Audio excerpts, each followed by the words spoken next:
Cosmic greetings, dear friends. This is an video for Jupiter in Capricorn. Jupiter entered Capricorn today on December 2nd, 2019, and will be there as usual for a little bit more than a year, this time until December 19th, 2020. Why am I doing this video? Because I felt called to do that after our afternoon parlor for Jupiter into Capricorn, which was very animated, very inspiring, very magical. So much came up that is still lingering here for me, and I'm not sure whether I can or should refer to it, but to still ride on that energy and share it with you, of course. So what's with Jupiter in Capricorn, and who am I to talk about it? So I'm Melanie Lichtinger from Victoria, beautiful British Columbia, where I've been cultivating the astrology practice here for 19 years. So that's a Capricorn thing. That's a sort of a long-term thing. And loving it, and it's ever expanding and evolving. You probably see this on my Facebook page or maybe on YouTube. Anyway, Jupiter is now in Capricorn since this morning, and I really felt the shift in my morning session with a client. We had a session right over the time of Jupiter in Capricorn, and that I call this transition point from Sagittarius to Capricorn, which of course is also the winter solstice point, integrity point, because here it's about walking our talk, the wisdom, the perspective, the understanding that we've received as gifts. Not always nice, right? But lots to see, lots to understand, lots of stories, lots of insights with Jupiter and Sagittarius over the last year. With Capricorn, we're asked to really implement that, to really do something with it. How do we use those gifts is usually the question at winter solstice or Christmas. And that's coming up big time now when we use what's there, and so much is there that can be used, says also Jupiter in Capricorn, for not just used in any way, especially not in a low vibrational shadow way of abuse, exploitation. Yes, we see that too now, like really blatantly how much of that has happened. And now we're called with Jupiter to really use what's here, what's in us, and also resources that are here and are unused for the highest good, for the highest purpose, and also with the least effort, and not with the old limiting, controlling authority system, but to actually outgrow it. And so there's good news with Jupiter and Capricorn, but with Jupiter. But Capricorn also says there's work involved, there's discipline involved, there is maybe boundaries involved where you say no because it's just more of what we don't need. But Capricorn would say, I already got this. I don't need a new version of it. I don't need an upgrade of this and that. I'm already good, and it works fine. And that would be so much more earth friendly, of course, too, and easier on our time and resources to be content with what's here, and actually to repurpose and to use things in a really intelligent, wise way, and use our time well, of course, too.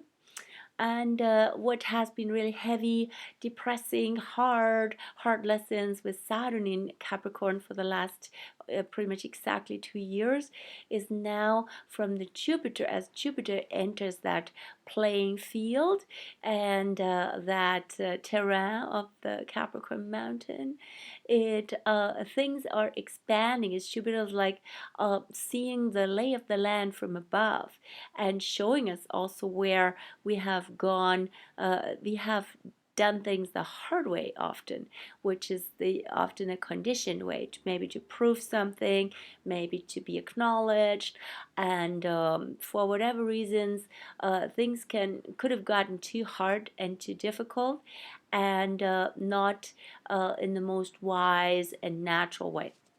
of working with energy, right? And working with our time and where we position ourselves in society with whatever we're doing to be an expression of our highest potential, which is Capricorn. So, how have you done things the hard way?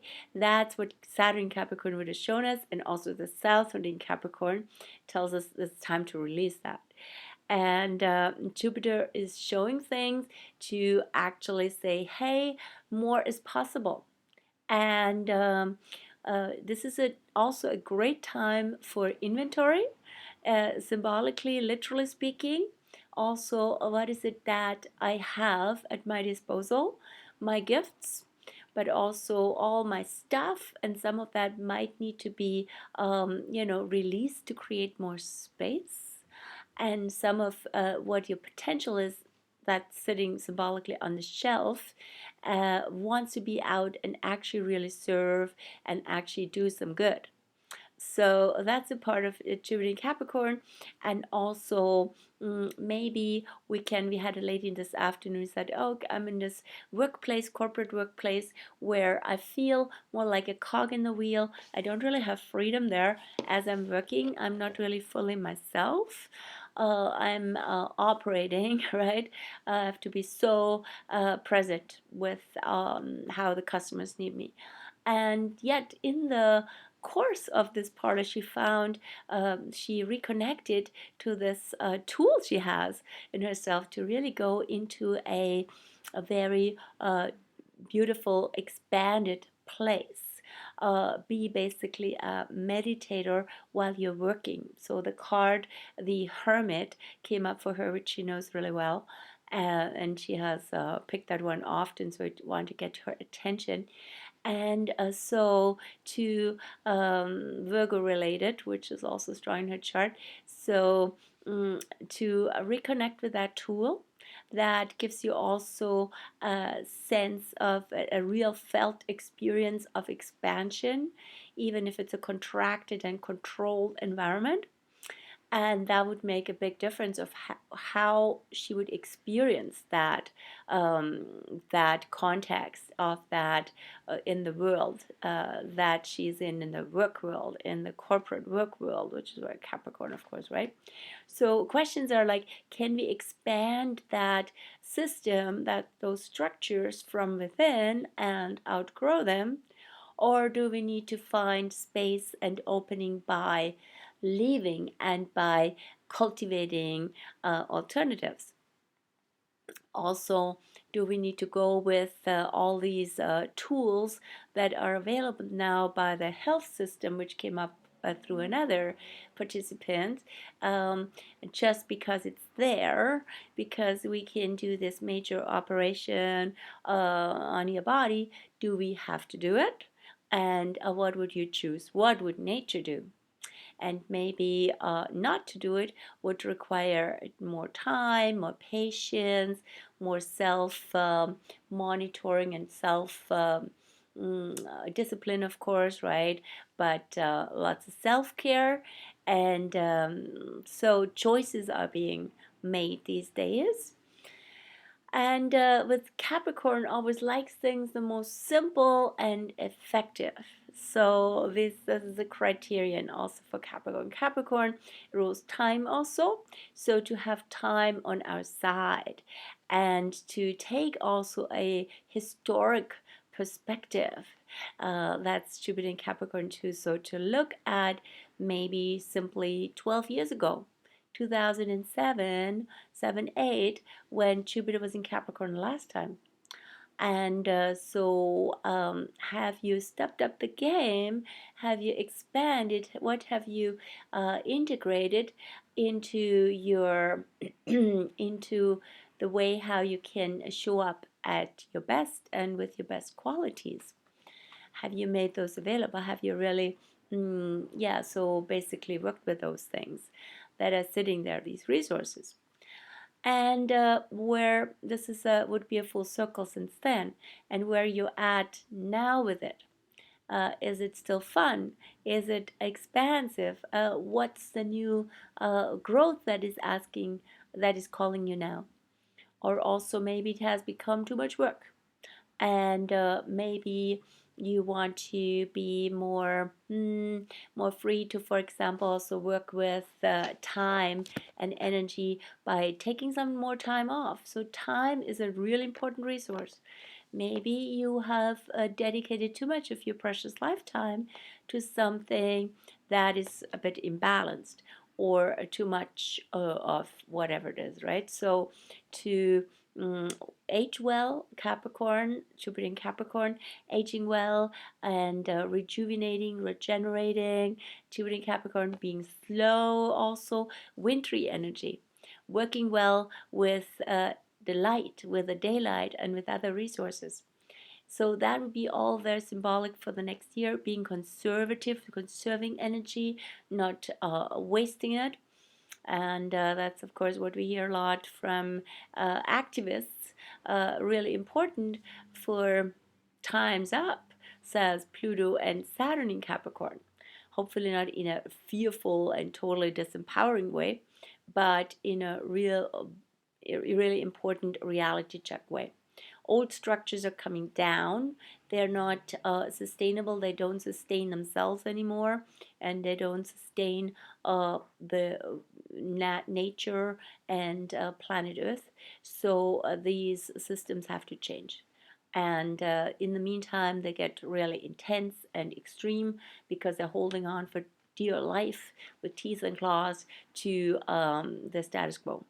So, how do we step out and transcend and are not caught in those systems?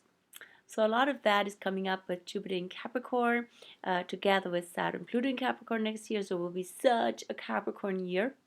Such is also a Jupiter word, but it's true, there's also Pluto, Saturn, Jupiter, then there will be the Capricorn season, and Mercury will be in Capricorn, all of that late December and throughout January. Even Mars will go into Capricorn on January 3rd. So a lot of serious, important, priority stuff needs to be addressed now. And thankfully, with Jupiter, we can also see the bigger why. And we hopefully, like our inner or cosmic coach, as Jupiter in Capricorn, can help us really have perspective and motivation, and also see that we're not the only ones, because that can also happen with Capricorn. Often you think you're alone on your mountain, nobody else is doing that, whatever, right? So that's what I've seen a lot recently, that lots of people are actually really in this outgrowing mode now, and that's awesome. That is like very motivating to see it's happening. It's a movement, and so I'm actually quite hopeful for that and happy to see. And Jupiter in Capricorn helps us really implement things. In Sagittarius, as I said, up to this morning, the last year was more like to really see what's out there, see, get the perspective, get a direction, and have a heart focus. Know where we come from with where we put our energy into, and now to actually do it, right? I'd like to also bring in the cards, just these animal cards, because they're so beautiful, that we had also in our afternoon group, and read them to you. So I'd like to start with animal cards, of course, by Susan Boulay, and of course related to Jupiter in Capricorn. The first card naturally is the goat. So what does the goat say? What's the goat medicine? Here is the beautiful goat showing up. Okay, so the goat says caprice, mischief, sexuality, and fertility. And the text is the Greek satyr was part goat and part man, and represented licentiousness, mischief, and caprice.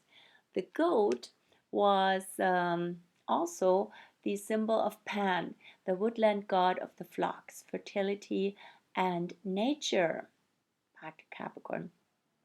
Pan was a lusty deity whose emblem was a phallus. When hunting was poor or the flocks declined, the Greeks would blame Pan and beat his image with a quills, a type of bulbous herb, to release its reproductive energies. Pan was thus the early scapegoat. And Russian peasant folklore tells of a similar mischievous forest spirit, Laleshai, which had passed, which great had goat hooves and horns, as well as black fur, wings, and tail. Ooh, whom does that remind us of? The Greek god Dionysus was also frequently represented by the image of a goat. Sometime, um, sometime with a Dionysian, someone with a Dionysian character is considered frenzied, lawless, or potentially orgastic, has possessing orgastic propensities. Okay, it's a little dark, so it's a little hard to read. So I'll take it a little more time. Oh, thanks. So the goat. So what can happen with a goat? A scapegoat. Now that came up in the session this morning. Also, seeing how how this client in this case has been scapegoated. Is that a word? Scapegoated, and the other word is like gaslighted. Exactly. Gaslighting is a form of scapegoating. So basically saying this never happened. You don't have a problem. You're the problem, right? So deflecting also where the real issue is. So to understand how these systems and how authorities, especially often Capricorn, operate there, that can already help us outgrow that. So she said, for example, now I'm done with that because I'm not afraid anymore of this method. I see what they're doing, right? So it's not my fault. I'm not taking this on. I'm not guilty. Taking something on that's really not your responsibility is typically guilt. So all of these, to see those things is to be free, right? So that's Jupiter then also in Capricorn. Great. So what else is there? Here is a elephant. In this case, the four cards. So the elephant is more like a royal elephant of decoration and burden. So I'm a little ambiguous about that, right? Because it's also a sense of abusing the animal for the present representation of the king. That's a bit of a Capricorn shadow, Capricorn Leo shadow thing. The text is though different, so I'd like to read that. Strength, the elephant symbology of medicine is strength, prosperity, fertility, and wisdom. The elephant is rich in lore and legend, with the white elephant being the most sacred. Elephants are venerated in India and Southeast Asia, where they are a symbol of royalty and fertility. Ganesha, the Hindu god of wisdom, prudence, and learning, is often depicted having the body of a body of a man and the head of an elephant. So Ganesh is very much also Jupiter in Capricorn theme, and Ganesh is known has a label of remover of obstacles. So what that means? So I had some learning experience around that at a yoga class when we did Ganesh practice, which involves a lot of prostrations and a certain, it's a little bit like sun salutations, but with prostrations. Anyway, so after the Ganesh practice, a day later, I had such pain in my back, which I didn't have before. So I asked the yoga teacher, what's that all about? I thought Ganesh removes the obstacles. And I had a really good learning experience with that. What he said is that Ganesh actually represents, just like traditionally, wisdom, and wisdom of what are the obstacles really. That is the first step for removal. It's also more empowering and brings it back to you rather than saying, please, Ganesh, remove my obstacles. So that's great. So I wish you also with Ganesh here um, for Jupiter Capricorn wisdom of where we're doing things the hard way, or where we are facing obstacles and creating new obstacles that are unnecessary. And usually the mind and its attachments and its agenda, these are the obstacles, right? Then I have another one, which is the bear. I find the bear is very much also Jupiter in Capricorn. It's also like the hibernation, the calm and dark and restful winter time, right? So what does the bear bring us? The bear brings healing. Hope you can see it properly with that angle is probably better. Whatever, do this. This goes to okay. So healing, divinity, and invulnerability. The bear has symbolized divinity and healing in many cultures. The Asian people of the northern islands of Japan believed the bear was a mountain god, where Jupiter in Capricorn. In India, bears are believed to prevent disease. Children are allowed to sit and ride on a bear's back to avoid sickness. And among the Finno-Ugric peoples, the bear was a god of heaven. So that reminded me also of the Big Dipper being in other cultures like Germany, where I come from. The big bear is also known as Ursus Major, right? Um, and the bear has figured prominently among Native American peoples who regard it as a spirit helper. So very important. You see a lot here in the Pacific Northwest. Bear clan and bears are around. So bears are really powerful spirit helpers for sure. And this painting of a bear woman dancing with a rattle recalls the Pawnee Indian story of a bear medicine woman in which a girl born with a bear spirit has the power to heal. That's beautiful. Power to heal. And maybe through a calm and natural way rather than the industrial health industry way. That's what I'm saying. So, and here's the last one, which is I find also for Jupiter in Capricorn, the totem.